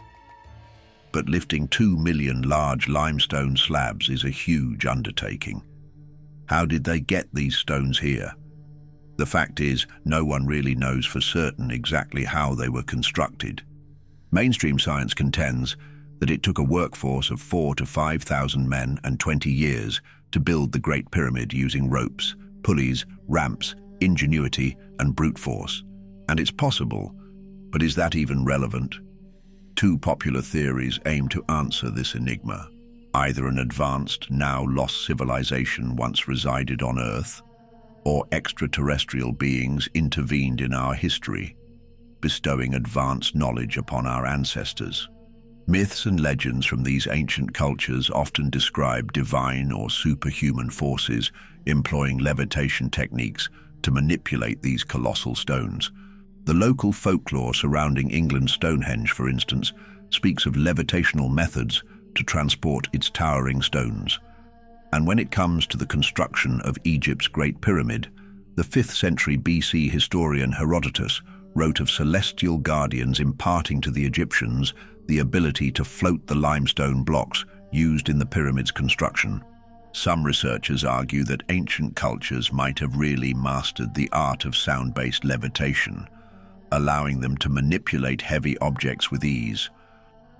Although there are no first-hand testimonies, a later written testimony by Abu Hassan Ali al-Masudi, an Arab historian renowned as the Herodotus of the Arabs from the 10th century, offers some intriguing hints. After extensive travels around the globe, al-Makrizi settled in Egypt and wrote a comprehensive 30-volume history of the world. Like so many others, he was fascinated by Egypt's majestic pyramids.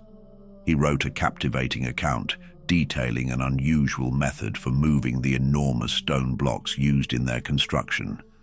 So where did al-Masudi obtain his information, considering that the pyramids were already thousands of years old when he wrote this? Was it a part of Egypt's oral tradition that was passed down through the generations? Or was this just a fantastic tale made by an imaginative author?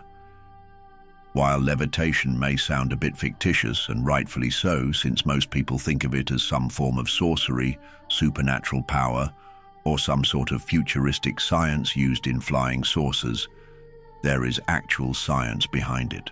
During the 1970s, British science fiction writer Arthur C. Clarke formulated 3 laws to explore the boundaries between science and science fiction, with the 3rd law stating that any sufficiently advanced technology is indistinguishable from magic. Clarke suggests that technology, when advanced enough, will appear magical to those who do not understand it. This concept becomes particularly intriguing when examining the acoustic properties of the Great Pyramid of Giza, which is known to amplify sounds at specific frequencies. This suggests that the ancient Egyptians were highly knowledgeable in the science of acoustics, and perhaps even employed it for effects that we might find magical, such as levitation. However, as we mentioned at the beginning, the pyramids aren't the only enigmatic ancient structures composed of gigantic stone blocks. Consider other monumental works like the Temple of Jupiter in Baalbek, Lebanon, home of the 3 largest stone blocks ever utilized in human architecture. Each block is believed to weigh a staggering of 1,000 tons.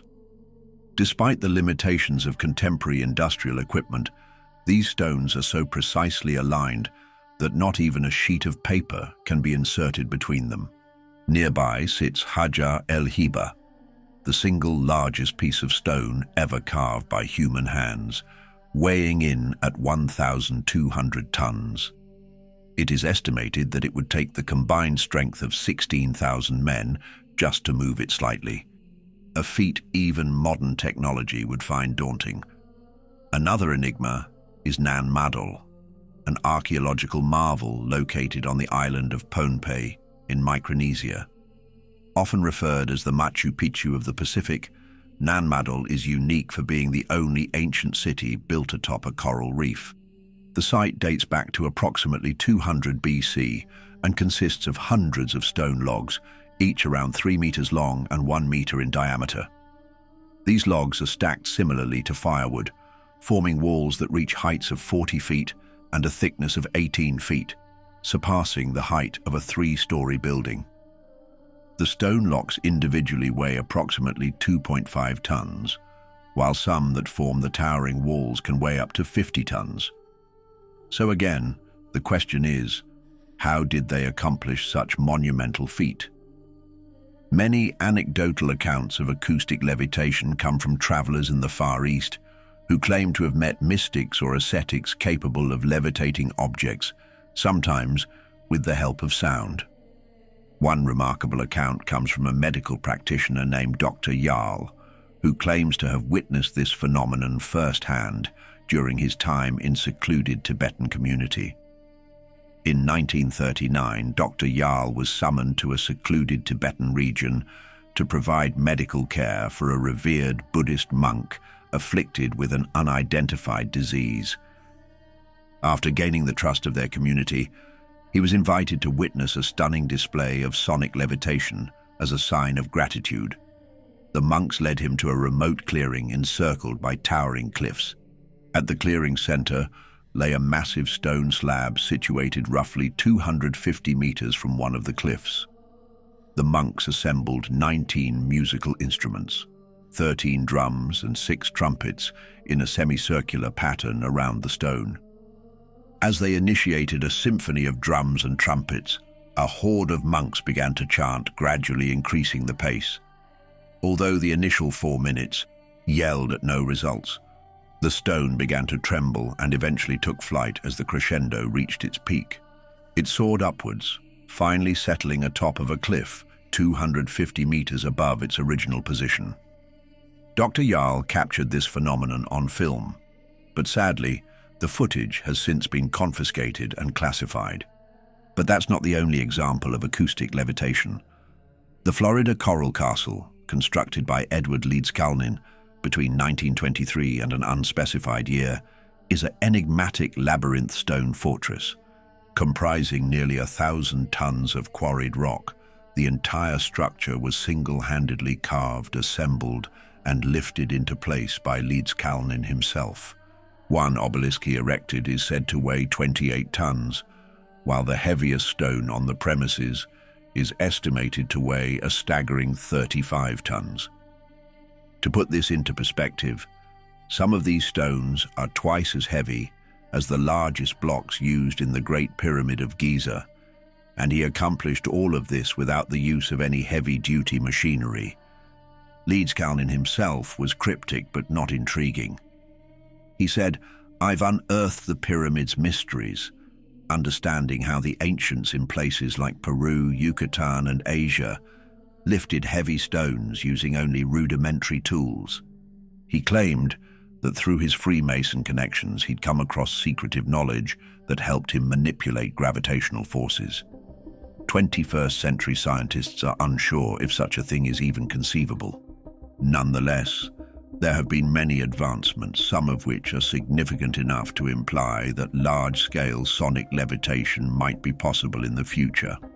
Consider the palpable bass in a nightclub or concert, or how ultrasound waves can break up kidney stones. or how a certain pitch can shatter glass. Modern experiments in acoustic or sound levitation are frequent and ongoing, and several scientists have succeeded in levitating and moving microscopic particles and liquid droplets using sound waves. In two such trials, lightweight polystyrene balls larger than the elevating wavelengths were successfully levitated, marking a significant advancement in the control of focused sound pressure.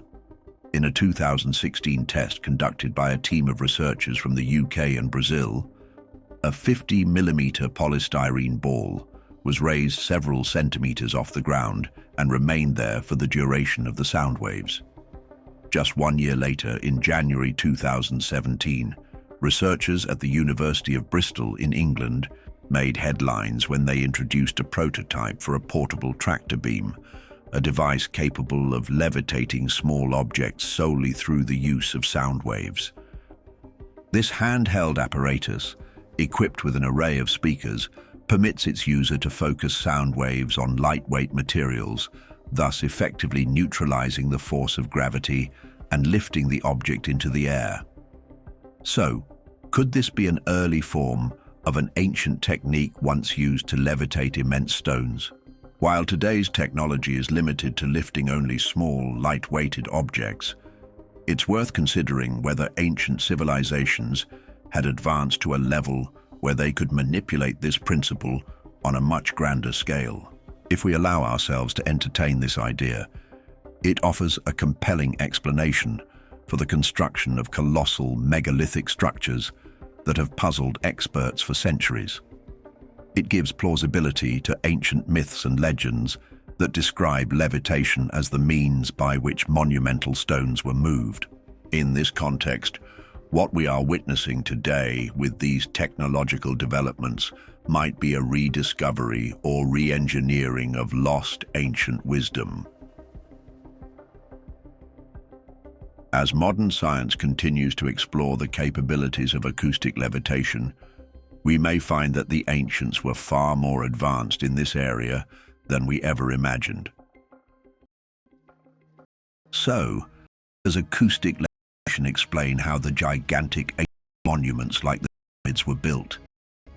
Opinions vary. While mainstream archaeologists rely on theories involving cramps and pulleys, the logistics in terms of size and material requirements seem almost impossible. Plus, questioning established theories often gets you labeled as a fringe thinker, even though scientific revolutions have often come from outside the mainstream. Figures like Kepler, Copernicus, Pasteur, and Tesla were all once considered heretics. Isn't it a bit presumptuous to dismiss alternative theories as pseudoscience? After all, many revolutionary ideas were initially rejected. Take the Wright brothers, for instance. In 1903, the New York Times said human flight wouldn't be possible for millions of years. It's often how we perceive the new ideas. That gets us to create it and manifest it in our reality. Don't ever forget this. What you believe in will eventually become your reality. We bow before you and thank you for watching another episode of Secret Origins. Keep your minds open, and until we meet again.